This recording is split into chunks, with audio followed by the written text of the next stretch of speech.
سلامونه دوستانو، نن د آینس په درس کې یو وړه موضوع باندې بحث کوو او ډېره مهمه موضوع ده.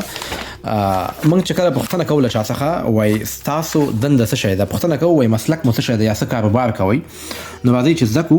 موږ سره دوه کسان دي، یو A ده یو B ده. A له B څخه پوښتنه کوي was sind Sie von Beruf، وایي ستاسو دنده څه شی ده یا څه کاروبار کوئ. B ورته وایي ich bin Lehrer، وایي زه استاد یم، زه استاد یم. د لغه څه وایي مذکر ته وایي، یعنې سړي لپاره استعمالیږي، او د ښځې لپاره بیا استعمالیږي چې شی لغرین مطلب مؤنث لپاره استعمالیږي. نو دا ورته وایي ich bin Lehrer und Sie، او تاسو څه کوئ یا ستاسو دنده څه شی ده. نو بي هم پوښتنه کوي تاسو څه شی کوئ. A ورته وایي ich bin Ärztin وایي زه ډاکټره یم.